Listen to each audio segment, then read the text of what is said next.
Friday. It's Steve. Gonna do another Netflix movie review for you. I'm gonna do this one a little different. I'm gonna go in depth on it.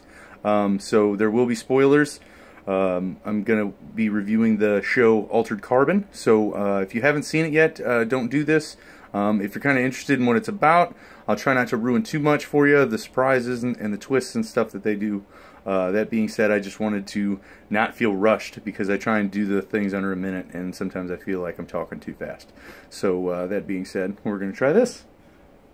It was good. It was a good show, man. What they do is they have your consciousness loaded onto stacks, and they put it in the vertebrae and the spinal column of everybody, and so you could theoretically go to different planets when they just transfer your consciousness.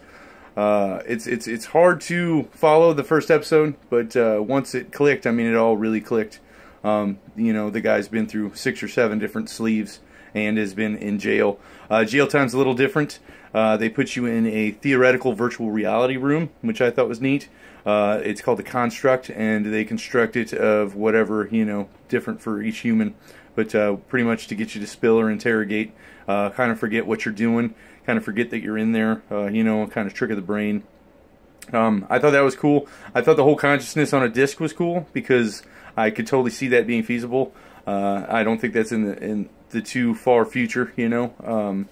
I don't know about the whole traveling worlds thing, but I just thought that was, you know, it's a cool little idea. And they do touch base on all the, you know, what ifs and questions, you know. I mean, they don't go too in depth on a lot of them, but, you know, what happens if somebody has 2 consciousnesses? They call it double sleeving. It's illegal, but it doesn't mean it doesn't happen. You know, the rich people get to keep on living. This is very similar to gods. They, you know, 3D bio create their own bodies over and over again, and so once they get to be about 35, 40, they just transfer into a 25-year-old version of themselves and continuously go. They also have backups of their consciousness in case their stack does get destroyed. They aren't RD'd or real deathed, you know, so they can come back.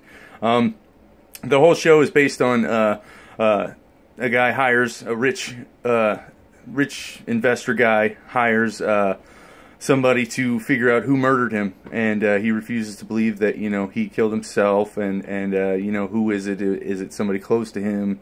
How did they do it? And that is pretty much the whole season. I don't like the way they ended it. It got weird. I mean, they kind of opened a second season. I don't know if he's just going to transfer into a new body and now he's just going to be somebody different every time. I don't know. That's kind of weird. I think they tied it up in a nice, neat bow, and I think they did that more to, just in case it didn't become anything, you know, that way all the answers are answered, because there's so many seasons out there that never became anything, but were supposed to be, and it just leaves you with so many questions, and, you know, you're so confused. But, I mean, this wraps everything up, but like I said, I have no idea where they're going to take it, so I hope it's decent. I gave it a 7 out of 10 in my other review, and it probably would have got more if it would have ended a little differently. I mean, they had it built up pretty well, but I mean, I get it at the same time. I mean, what do you want? You know, kind of like the end of Dexter. That was shitty, but you know, what do you want? But that being said, I mean, it was really neat, man. It was completely different. It's an original idea, you know. So not too many of those nowadays. They're always trying to redo other people's ideas. The writing on it was good. The acting on it was believable. It's got the chick in it that plays his sister. She's from the show 100. She's like the village leader. She's got a very unique face, you know. There's a lot of us in the world, and we all look similar to somebody, but every once in a while you run into those people that just don't look like anybody. You're like, wow, that's a unique face, and she has one of them. And then they also had the black girl that was in Riverdale, is what it's called now. She was in Josie and the Pussycats, and she's the one that ended up falling for Archie, and I believe her name is Mel or Val. Maybe it's Val? I don't know. I don't know the Pussycats that well. But yeah, she's in it, and for the most part, it's all pretty much no-name actors. The cop Ortega looks a lot like the chick that played in Repo Man, so I don't know if that is her because it's been a while. But I mean, I like that they don't have people that we know, you know, because then you relate that person to a certain character or a certain, you know, mannerisms and things like that, and then when they don't go by that, you're like, wow, this is a shitty movie, or that's a shitty actor, but really it's just, you know, a preconceived notion of what it should be.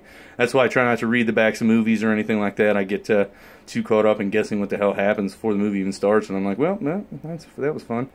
So, that being said, I'm going to go ahead and end this review.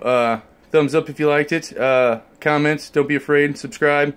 Shout out to all my AT peeps over in Animation Throwdown. Welcome to the world of tomorrow. Alright, have a good night.